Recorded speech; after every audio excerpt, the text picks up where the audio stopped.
Bang Hilonggo. Please subscribe And like. and share.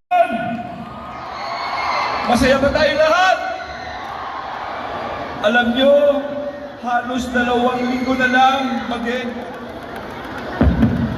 Kaya kami nandito ngayon at alam namin ang mga tingnan ay tatangkilikin ang alyansa, hindi ba? Unang-una, gusto ko pasalamatan si Mayor Belen, palakpakan po natin ang ating mayora, kanyang mga kandidato, mga congressman, nandito po sila lahat. Ako po si Benar Abalos, ang aking ama ay pinanganak sa Tayug, Pangasinan. Tiga Pangasinan po ang aming pamilya. Ako po ay naging mayor ng Mandaluyong. Dati ho kami tanahiman. Kinalalam kita. Pero hindi nagtagal. Nagtrabaho kami. Tinanghal kami ng Malacanang, the economic tiger city of the Philippines.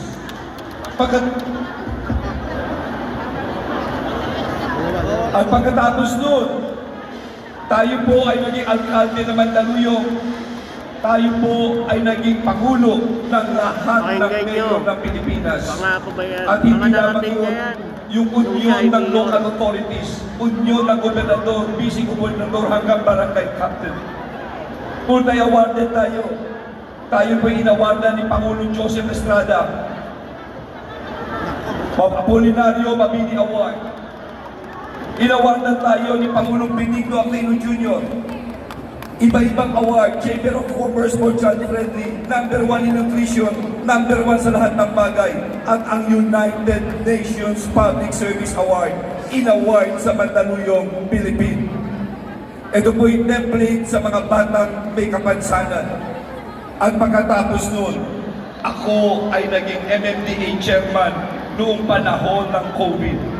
Pinag-isa natin ng mga mayor, yung pagbibigay ng mga bakuna ay nag-share ang kapitbahay at naging DILG secretary. Pagkatapos naging DILG, ayun, #1, pinahuli natin itong si Bantan. Pinadimanda natin dahil pinatay niya ang isang reporter. Pagkatapos si Congressman Arnie Teves dahil pinatay itong isang gobernador ng Negros Occidental. At maalala ninyo, nahuli ang halos 1 toneladang droga sa Tondo. Isang pulis ang nahuli rito. Nakita nyo, lumabas ako sa TV. Ang sinabi ko gano'n, mag-resign ang general and colonel. Cleansing ang ginawa natin. Pero 99.9 ng pulis ay talagang mga bayani. Pero ayun po, 54 ang pinadimanda natin, 4 ang tinagal sa serbisyo, 18 tinanggap ang resignation, nilinis natin ang kapulisan, at 33.8 bilyon ng droga ang nasamsam natin ng PNP ng DILG, pinakamalaki sa kaisaysayan ng Pilipinas ang ginawa natin. Pagkatapos nun, alis ko o Pastor Canuloy ay ating pinahuli. Mga kasakaibigan ko sa Pangasinan, umaharap ako sa inyo ngayon. Lahat ng posisyon na hinawakan ko, naging solid ang aking performance. Walang bahid ng katiwalian.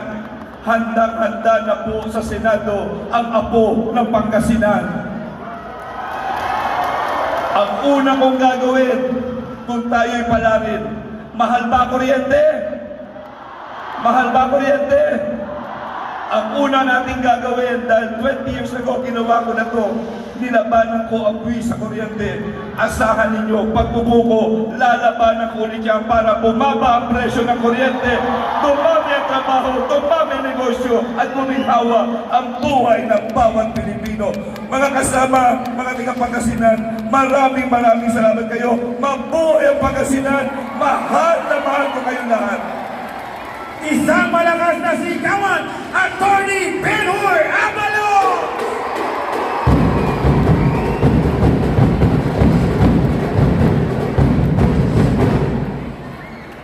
Huwag kang Bibig number 9 sa balota, madaling tandaan. B9 number 9, B9. Magandang hapon po sa inyong lahat. Ako po si Abby Binay, anak ng dating Vice President Jojo Binay, 9 years pong membro ng Kongreso at ngayon, Mayor ng Makati. Tayo po ay Mayor ng Makati ngayon. At sa lahat po, narinig niyo na ba yung mga benepisyo sa Makati? Naiingit ba kayo? Kaya dadalhin natin yan sa buong Pilipinas. Ang gusto po natin, una, makapagbigay ng libreng maintenance medicine. Sino dito ang umiinom ng metformin? Taas ang kamay. Umiinom ng atorvastatin. Lipitor. Ang dami na sakit. Kaya kayo po ang nangangailangan ng libreng maintenance meds. Hindi po dapat ang health center natin ang binibigay ay paracetamol. Ang binibigay, cough syrup. Ang kailangan po natin ay yung pang-araw-araw na gamot. Pangalawa, ang gusto po natin ay tutukan ng ating daycare. Dapat po ang mga bata, daycare, grade 1, kinder, tutok na po para pagdating sa grade 3, magaling na sa English, magaling na sa Filipino. Ang pangatlo po nating advokasya na dadalhin sa Senado ay dapat po wala ng tax ang ating mga bonus. Wala ng tax ang overtime pay. Wala ng tax ang 13th month. Kasi inutang nyo na. Dapat makuha natin ng buong-buo ang ating mga bonuses. Ngayon, sino po ba dito ang mahilig mag-bingo? Taas kamay. Sa letrang B, 9, Abby B9 sa Senado. Maraming salamat po sa inyong lahat at magandang hapon. Palakpakan natin muli, Abby B9!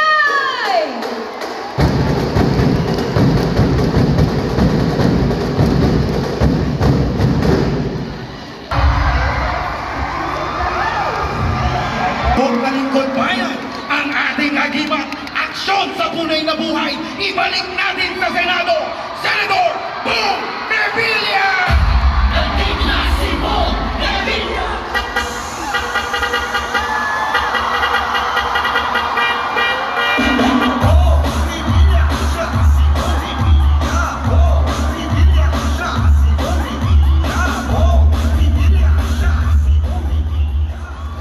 Magandang hapon!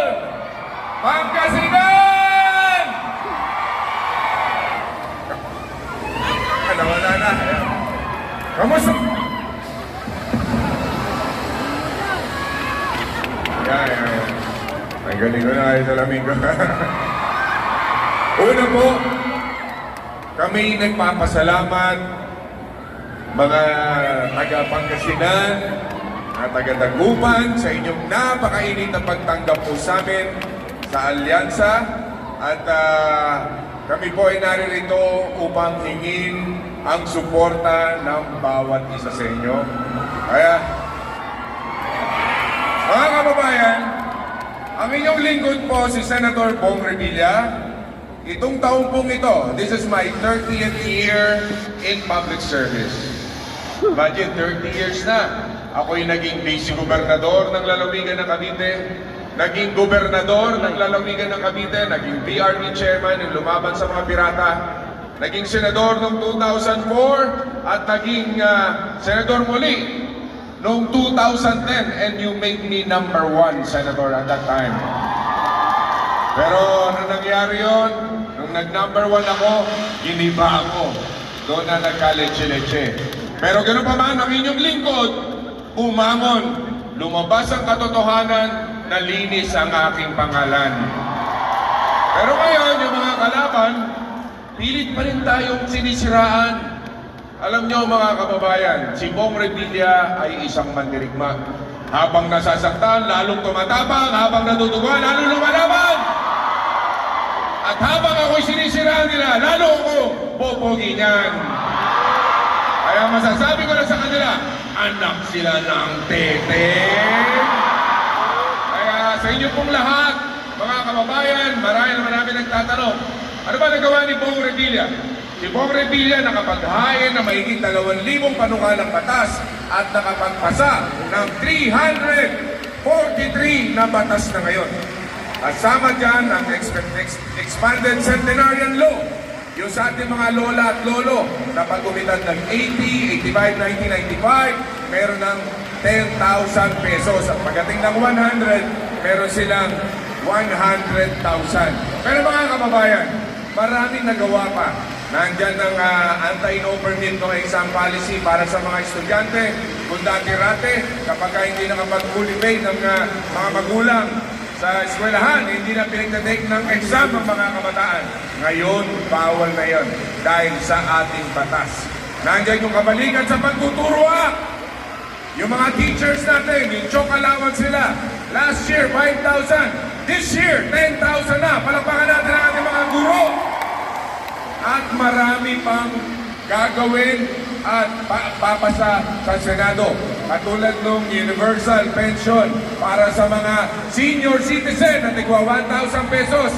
Tatrabahuin po namin yan sa Senado. At yung senior citizen, di ba? Pagdating mo ng 60 years old, senior citizen ka na.